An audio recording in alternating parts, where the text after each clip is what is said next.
Muito bem, gente. Vamos aqui para a nossa aula de eletroquímica.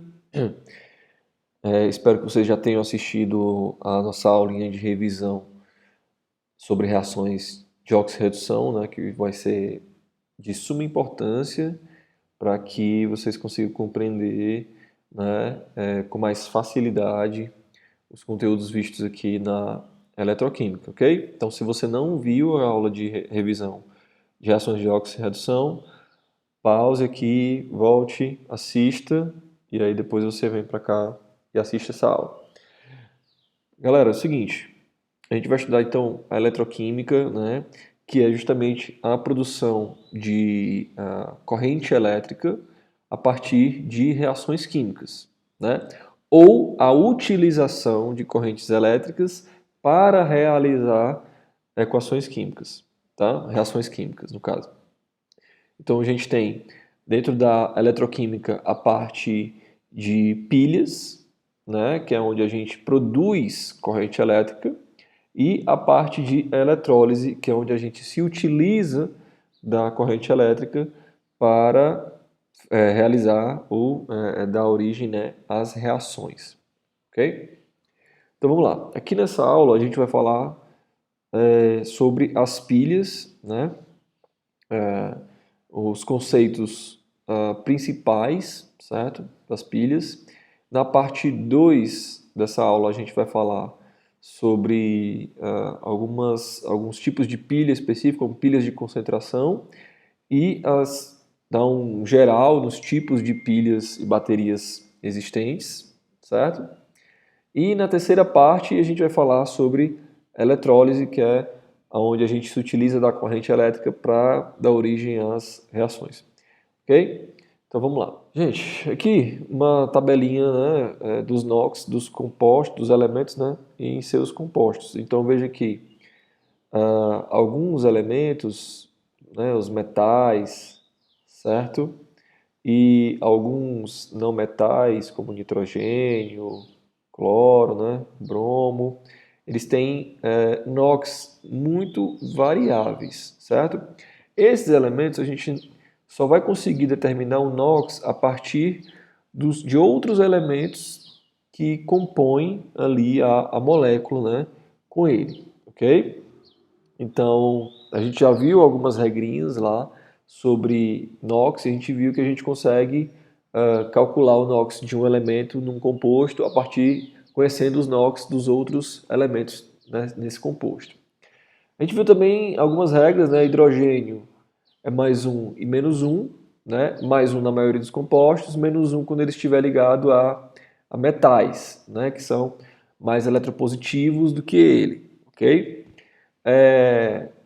Metais alcalinos e alcalinos terrosos, certo? Vão ter NOx igual ao número da família, ok?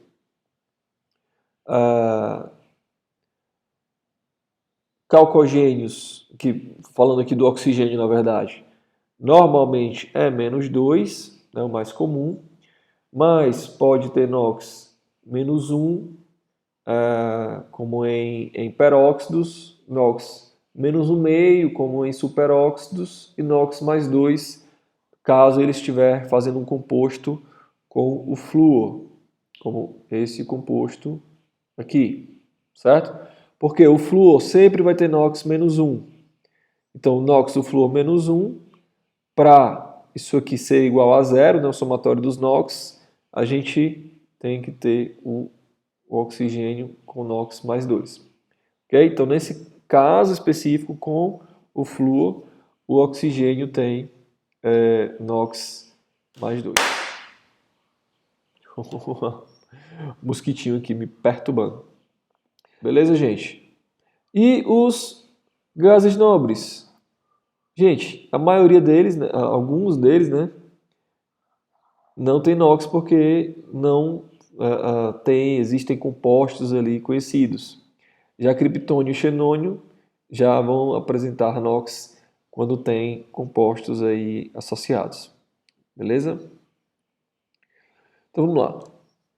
Vamos ver aqui como é o princípio, né, de funcionamento das pilhas, utilizando as pilhas mais simples, né, que foram produzidas por Luigi Galvani e Alessandro Volta, né?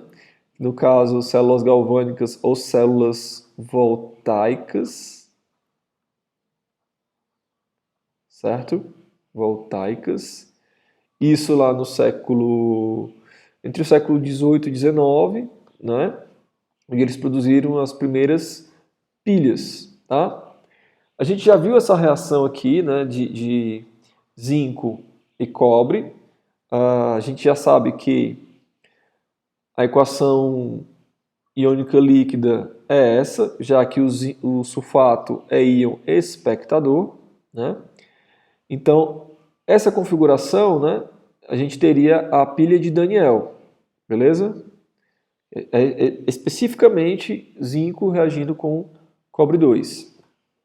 Então aqui o que acontece? Quando eu coloco uma placa de zinco numa solução de sulfato de cobre, com o passar do tempo a gente observa a deposição de cobre metálico em cima do zinco. E é justamente o que acontece nessa reação. Ó.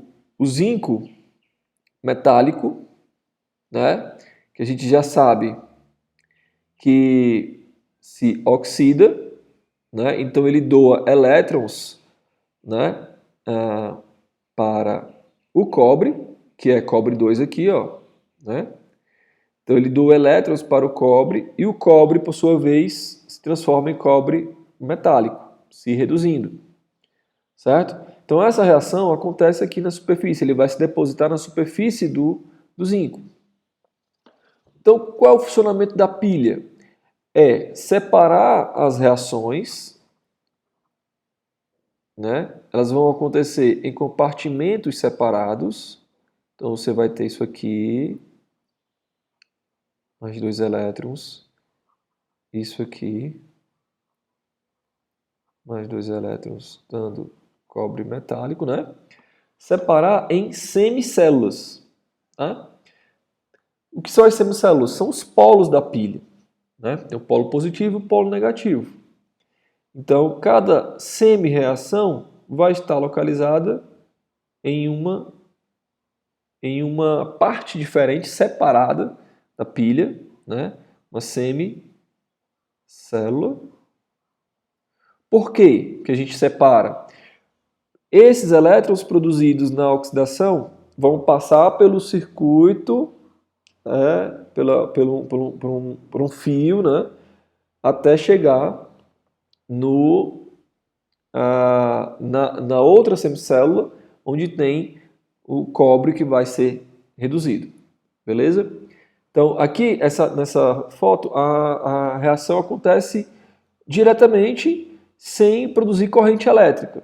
Quando a gente separa, a gente faz com que, força com que esse elétron ele atravesse de um ponto a outro, gerando corrente.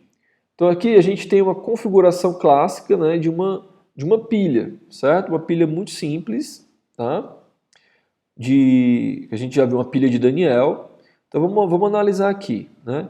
Nós temos de um lado uma semicélula de zinco, tá?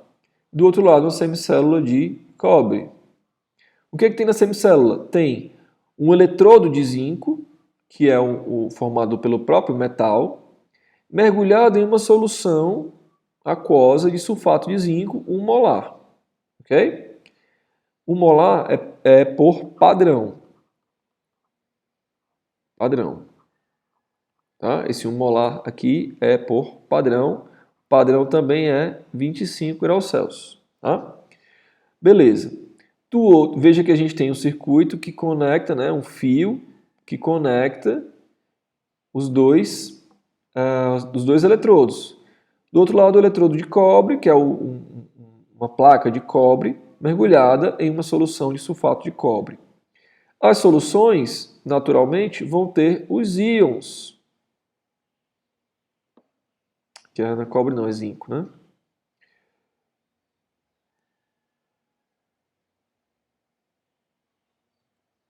Vão ter os íons, né, lá em solução. Né? Além dos íons metálicos, vamos ter também sulfato, né, na solução. Ok? E veja que para fechar o circuito, a gente tem um outro sistema que a gente chama de ponte salina. Ponte salina é um tubo de vidro recurvado, geralmente em forma de U, com as extremidades abertas, tá? Extremidades abertas, preenchidas com material gelatinoso ou algodão contendo solução concentrada de cloreto de potássio e, em alguns casos, de nitrato de amônio. Certo? Para que serve aí a ponte salina? Para manter as cargas equiparadas, para manter o balanceamento de cargas equiparado, porque à medida que a reação vai avançando, vai se acumulando aqui uma carga positiva muito alta pela formação de íons zinco, né? Já que o zinco metálico vai se transformando em zinco 2, né? Em cátion zinco. Então vai se acumulando carga positiva. E do outro lado, vai se acumulando carga negativa, porque o cobre 2 vai se reduzindo a cobre metálico e o ânion sulfato vai ficando lá no meio, né? Então, carga negativa vai se acumulando. Então, esses íons, eles vão se encaminhar. O ânion, no caso, se for cloreto, né? Se for cloreto de potássio, ele vai se encaminhar para a semicélula que está com carga mais positiva e o cátion vai para o lado oposto. E isso ajuda a manter o balanço de cargas e a manter a pilha funcionando por mais tempo. Certo? Então, essa corrente elétrica que vai passar por aqui, né, ó, vai depender do potencial da pilha, né? Do quanto que essa pilha tem capacidade de produzir a corrente elétrica ou carga elétrica. Tá bom? De um lado nós temos o anodo. Anodo é o eletrodo onde acontece a oxidação. Anodo ou ânodo, né, com um tio aí no A. Ou catodo ou cátodo, certo? Que é o polo positivo, onde acontece a reação de redução. Polo negativo é onde a fonte de elétrons está. Polo positivo, para onde os elétrons se encaminham, né? Negativo atrai o positivo, ok? Então lembre também que as reações de oxidação e redução acontecem em partes separadas. Joia?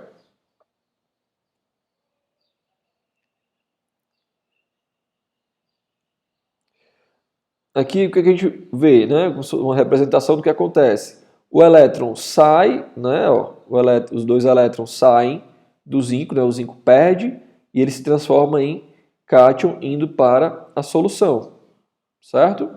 Aqui o contrário.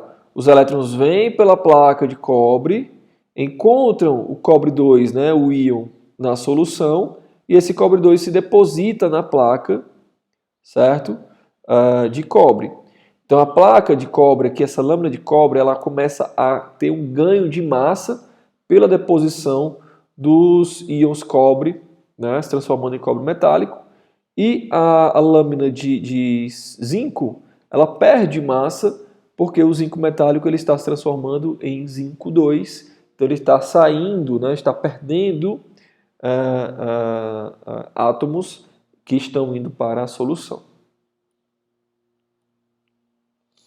Como é que a gente representa, né, o esquema de notação dessas células? Como é que a gente escreve elas?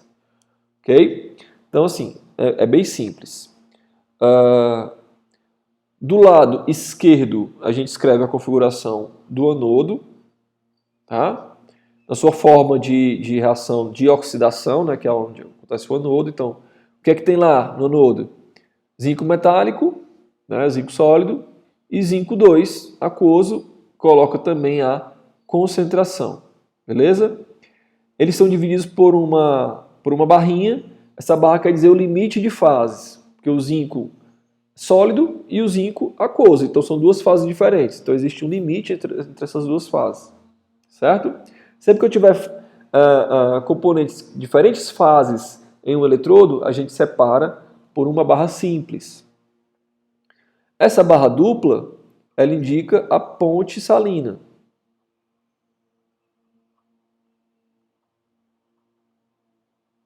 Tá? E do lado direito a gente tem os componentes do eletrodo positivo, do cátodo. Também na forma, né, na sequência que seria a reação de redução. Então vem cobre 2, concentração, cobre metálico. Esse gente, é o quê? É o potencial da pilha, que depende da diferença de potencial entre os dois eletrodos, certo? Então, para essa pilha produz 1,10 volts, né, a 25 graus Celsius. Certo? Para vocês terem uma ideia, uma pilha alcalina normal produz em torno ali de 1,5 volts. Né?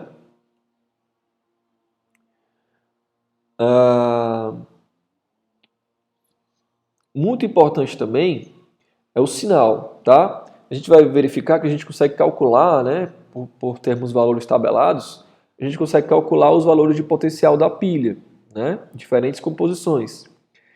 Sempre que o valor for positivo, quer dizer que esse processo é espontâneo. Existe uma relação direta entre a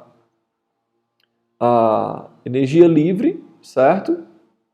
Na verdade é uma relação, né, inversa, né? Energia livre, né, tem uma relação ali entre o potencial da pilha, porque se a energia livre for negativa, né, o potencial da pilha é positivo, então a relação aí é inversa, ok?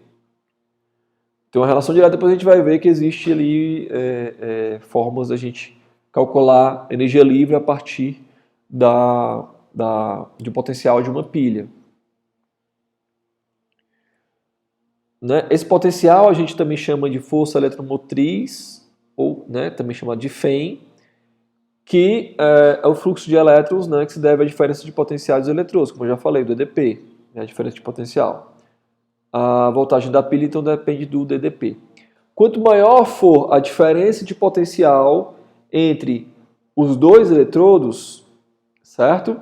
Maior vai ser a voltagem da pilha. Ou seja, melhor vai ser a pilha, mais energia a pilha é capaz de produzir. Tá? Esse processo também espontâneo, é natural que aconteça essa transferência de elétrons de um eletrodo que tem o maior potencial para um eletrodo de menor potencial. Tá bom? Ou seja, maior potencial de oxidação para um que tenha maior potencial de redução ou menor potencial de oxidação.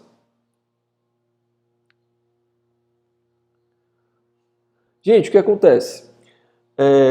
A gente não consegue medir o potencial de um eletrodo isoladamente. A gente só consegue, através de um voltímetro, medir o potencial da pilha como um todo. Né? Então, voltando aqui, eu não consigo medir o potencial somente do eletrodo de zinco ou somente do eletrodo de cobre, mas eu consigo medir experimentalmente, né, através de um voltímetro, o potencial da pilha. Então, como é que eu posso saber o potencial de cada eletrodo separadamente? Eu tenho que utilizar um padrão, certo? Esse padrão é o eletrodo padrão de hidrogênio, tá bom? A partir do eletrodo padrão de hidrogênio, que tem essa configuração aqui, né, essa reação de redução, nós temos o potencial, né, zero, porque ele é o nosso padrão. Então, a partir dele, a gente mede os outros eletrodos, certo? Você vê que aqui nós temos um E com essa bolinha. Essa bolinha indica que esse é um valor, né, um potencial padrão de redução. Tá? Então, a gente vai ter uma tabela com todas as reações sempre no sentido da redução. Daí a gente vai ter os valores que foram obtidos experimentalmente através de comparação com o eletrodo de hidrogênio, né? Então, como seria o eletrodo padrão de hidrogênio, né? Eletrodo padrão de hidrogênio, ou EPH. Então, a reação que acontece é H+, 1 molar, 2 elétrons, produzindo hidrogênio, né? 1 ATM. Como é que é isso, né? Como é que é a configuração disso? Aqui, ó. Então, o que a gente faz? A gente borbulha hidrogênio gasoso na pressão de 1 atm. Tá? Aqui nós temos um eletrodo de platina que serve como suporte, né? E local para suporte para acontecer a reação, né? A superfície para reagir e também para conduzir os elétrons, certo? E isso mergulhado em uma solução de HCl 1 molar. Né? Então você tem esse tubo onde o hidrogênio gasoso é inserido, borbulhado nela, né? Para poder fazer essa reação, e o eletrodo de platina é onde acontece a reação. Então é o seguinte, ó, qual é o potencial padrão de redução do cátodo na seguinte célula? Então vamos ver aqui a configuração. Ó.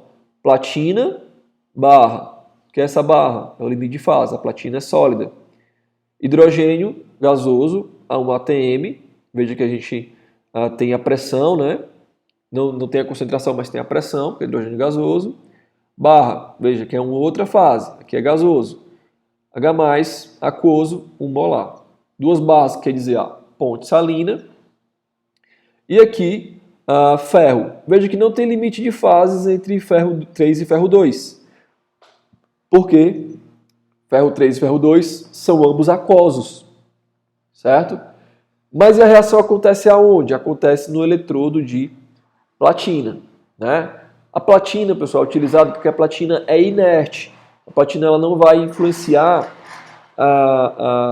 doando ou recebendo seus próprios elétrons, tá? Então ela não interfere, ela é só um meio, ok? Então ela é muito utilizada quando eu tenho sistemas gasosos ou sistemas somente aquosos, né? Beleza. Então o potencial dessa célula, gente, é 0,77, né?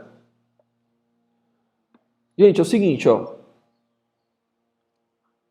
O potencial padrão de eletrodo de uma célula vai ser igual ao potencial padrão de eletrodo do cátodo menos o potencial padrão de redução, né, do eletrodo do ânodo. Ok? Como vocês estão vendo aqui, o potencial da pilha é 0,77, é o potencial da célula. O eletrodo padrão de hidrogênio está do lado esquerdo, né? Ou seja, está do lado da oxidação, então ele é o ânodo, né? Então aqui é 0.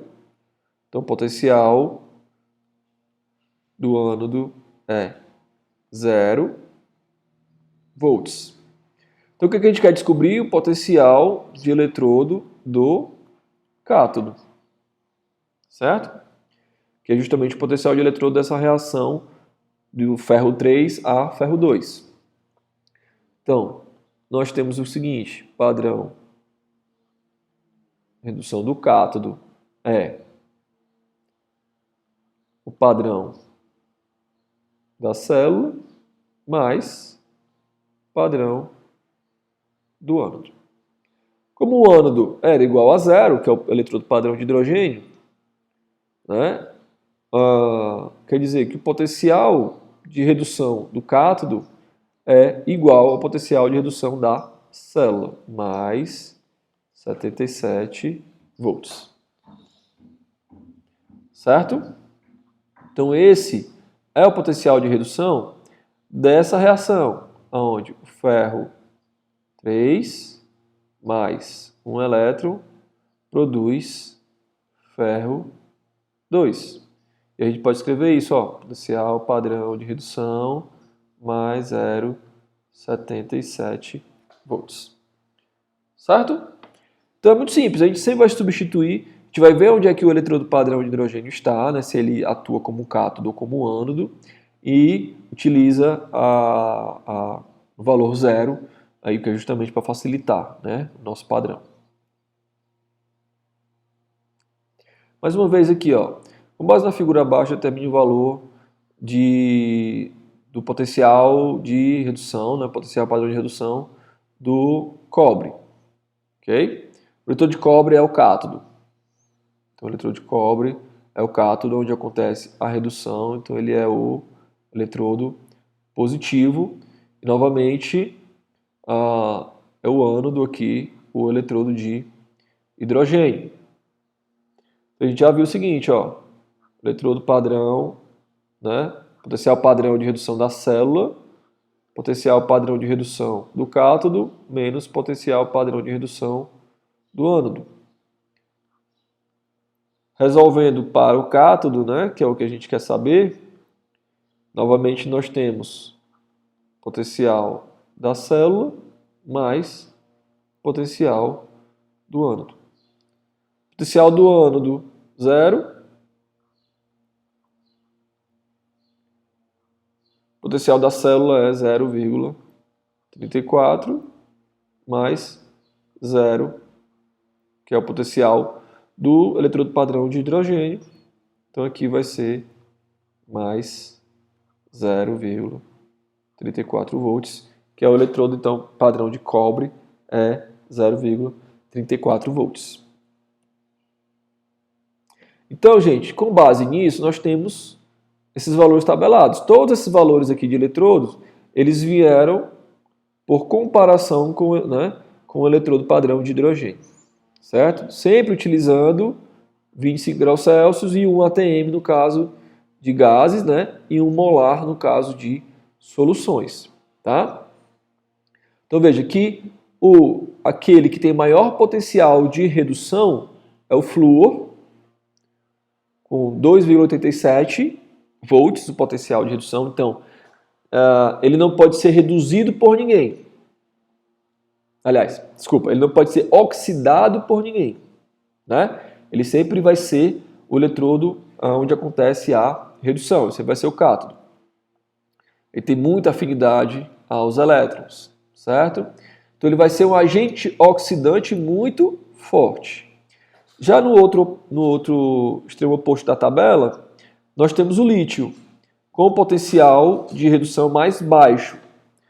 Gente, se ele tem um potencial de redução mais baixo, o potencial de oxidação dele é mais alto. Porque se a reação acontece no sentido oposto, né, igual a gente viu na termoquímica, se a gente vira, né, a reação no sentido oposto, o sinal também muda. Então, o potencial de oxidação do lítio é mais 3,4, beleza? Então ele vai ter o maior potencial de oxidação e o menor potencial de redução. Então ele sofre oxidação com mais facilidade e promove a redução do outro também com maior facilidade. Certo? Com relação à espontaneidade, né, a gente já viu que para que a célula seja espontânea, para que a corrente elétrica seja gerada espontaneamente, eu preciso que tenha um eletrodo com potencial de redução maior reagindo com o outro de potencial de redução menor, né? Se a gente olhar aqui para o cobre e para o zinco, né, qual vai ser o potencial de redução do cobre? A gente já viu que era mais 0,34 volts. E qual vai ser o potencial de redução do zinco? Vamos olhar aqui na tabela. Zinco, menos 0,76. Né? Só conferindo aqui o do cobre, 0,34. Né?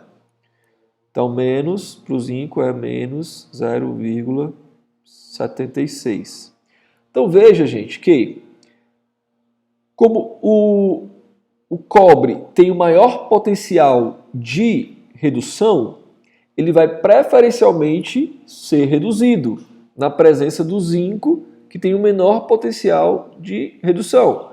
Se o zinco tem menor potencial de redução, ele deve ser oxidado né? Então a sua reação de oxidação ela é mais forte, ok? Então como essa pilha deverá ser configurada de forma que o processo seja espontâneo? A gente já sabe que o potencial de célula aqui para essa pilha é mais 1,10 volts, né? Então como é que ela deve ser configurada? Se o cobre tem maior potencial, né? Se o cobre tem maior potencial de redução, ele preferencialmente vai ser reduzido. Isso eu estou falando em comparação com o outro eletrodo, né? E aqui a gente sabe que o potencial de redução dele é 0,34 volts. Gente, então, se o zinco tem um menor potencial de redução, ele deve ser oxidado. Então, o zinco ele vai estar na forma da reação de oxidação. Beleza? Potencial padrão de redução dele é isso aqui, menos 0,76 volts. Eu posso escrever, apesar de não ser utilizado em tabelas, o potencial padrão de oxidação, né? Que é basicamente inverter o valor do sinal, inverter o sinal, né? Então vai mais 0,76 volts, certo? Seria basicamente inverter, né? Se o sentido da reação de redução é esse sinal, o de oxidação, que é esse aqui que está sendo apresentado, é o sinal oposto. Então a gente já viu que calculando, né? Acho que me cobriu aqui, ó, 0, oxidação 0,76. Isso. Tá? Então, o potencial padrão de redução da célula é o potencial padrão de redução. Ó. Eu vou utilizar os valores de redução, tá? Do cátodo menos do ânodo.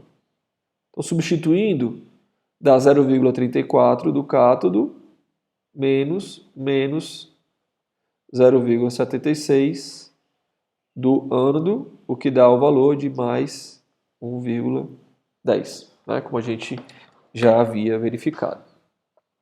Ah, professor, eu fiz esse cálculo e deu negativo. Se deu negativo, você errou alguma coisa porque a pilha ela é espontânea. E para ser espontânea, o sinal do potencial da célula como um todo tem que ser positivo, né? Então, verifique sempre se o sinal da célula foi positivo, né? Porque senão essa célula não é espontânea, ela está precisando de energia para operar. Aí a gente já tem uma outra coisa que é lá na eletrólise que a gente vai ver. Tá bom? Vamos ver aqui, ó. Qual a FEM padrão de uma célula galvânica constituída por um eletrodo de cádmio mergulhado em uma solução de 1 molar de nitrato de cádmio por um eletrodo de cromo mergulhado em uma solução de 1 molar de nitrato de cromo a 25 graus Celsius. Então veja, concentrações 1 molar, temperatura 25 graus Celsius, a gente pode utilizar os valores padrão. Tanto é que ele está calculando, pedindo a FEM padrão, que é equivalente ao potencial padrão, né? Da célula. Né? Então vamos ver, eu não sei quem é cátodo e quem é ânodo. Como é que eu vou saber? Né? Então aqui, ó, cádmio 2 barra cádmio.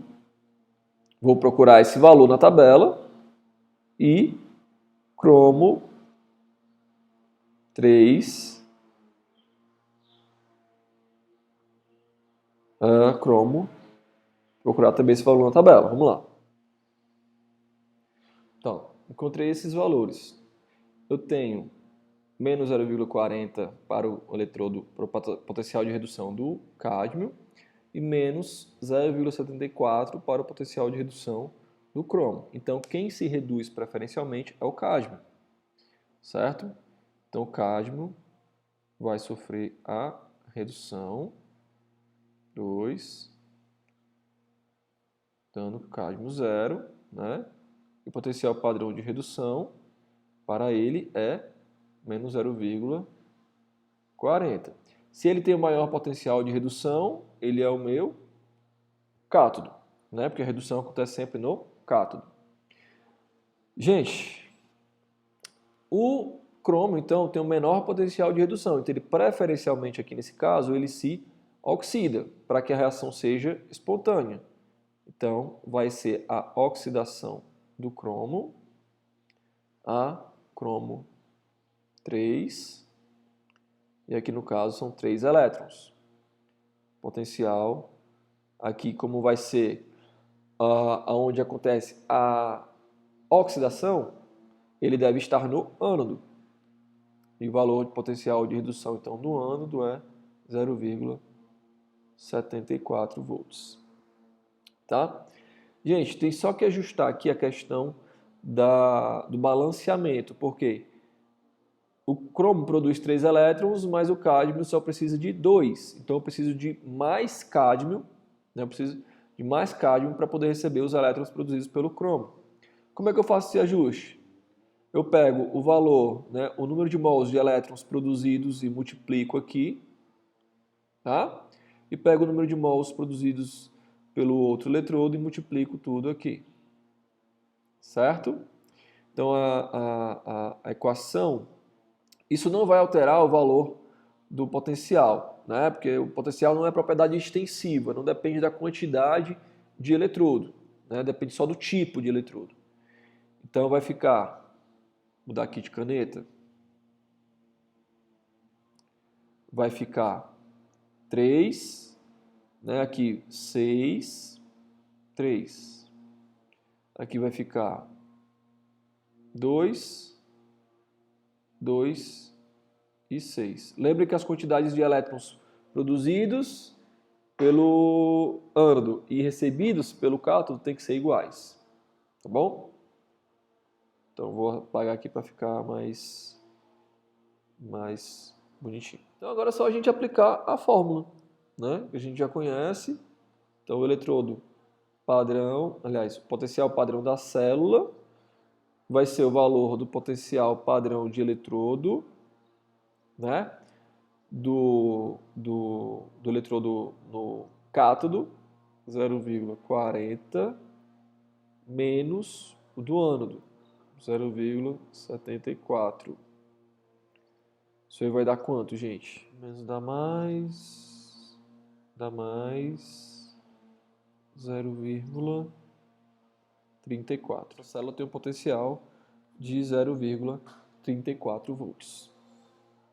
Para a gente finalizar a aula, vamos ver aqui as relações entre potencial padrão, energia livre padrão e constante de equilíbrio, tá?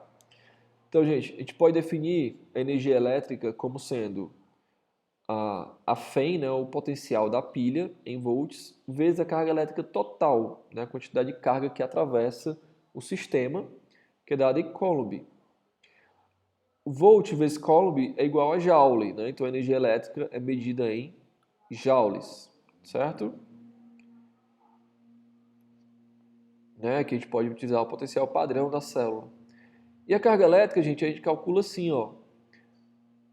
O número de elétrons, né? O número de mols de elétrons produzido vezes a constante de Faraday. A constante de Faraday é 96.500 Coulomb por mol de elétrons. Tá? E aqui é importante que o Coulomb é igual ao Joule por volt.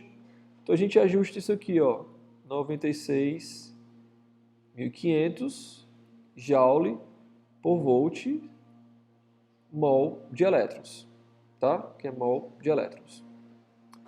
Então a gente vai utilizar essas dimensões aqui, tá? Combinando 1 e 2, né? Nós temos que a energia elétrica, então, é NFE, certo? NFE, gente, é igual ao trabalho elétrico, né? Só que o trabalho elétrico, a gente sabe que o trabalho produzido, ele é negativo, né? Diferente do trabalho sofrido pelo sistema. A gente já viu isso na termodinâmica. O trabalho produzido, ele é perdido. Então, esse valor se torna negativo. Então, o trabalho elétrico é menos NFE. Ok? Conhecemos também a relação entre energia livre e trabalho máximo, né? Eles são iguais, tá? E por isso a gente pode dizer que a energia livre é igual a menos NFE. E se eu estiver falando de padrão, de energia livre padrão, eu tenho que é igual a menos NFE padrão, tá? Então isso aqui é uma unidade que a gente precisa, uma equação que a gente precisa ter em mente. Relaciona energia livre e potencial da pilha.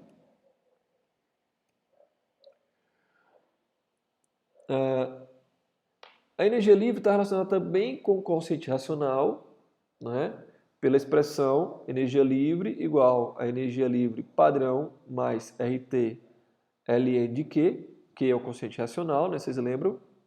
Sendo que no equilíbrio o Q é igual a K, como a gente já viu, e o ΔG é igual a zero no equilíbrio, né? Então, ajustando, a gente tem que o ΔG padrão é igual a menos RT logaritmo natural de K.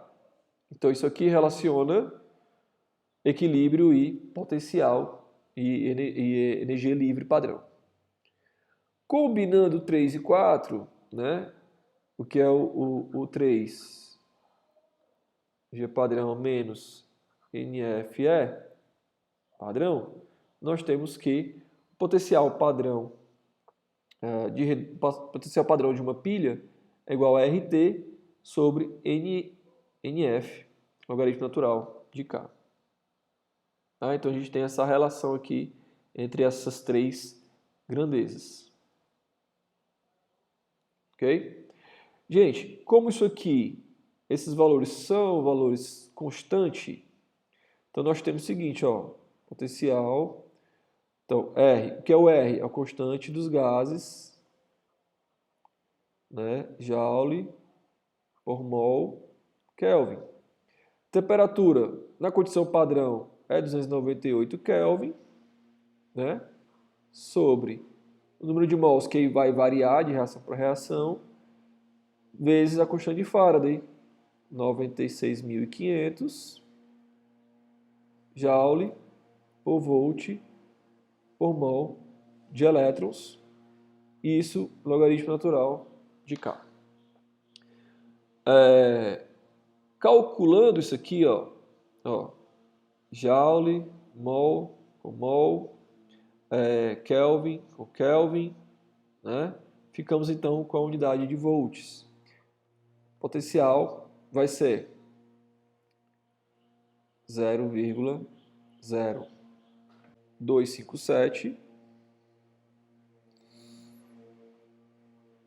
volts sobre N, logaritmo natural de K. Então, sempre que a gente tiver padrão, né, as condições padrão, a gente já pode utilizar essa fórmula aqui direto, que a gente já calculou as constantes.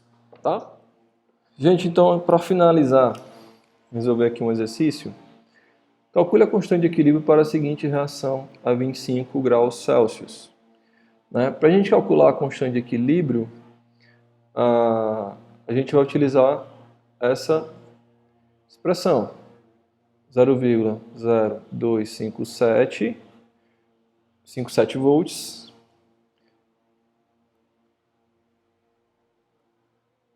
0,2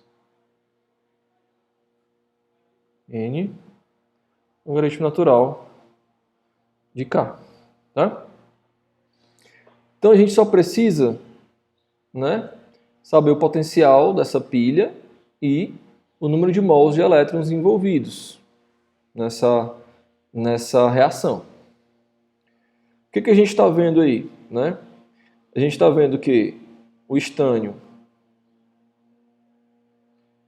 está sofrendo a oxidação, perdendo 2 elétrons. E o cobre 2, que já está balanceado, né? Está sofrendo uma redução para cobre 1. Né? Então a gente precisa só conhecer os valores aqui de potencial de cada um, né? Os valores tabelados.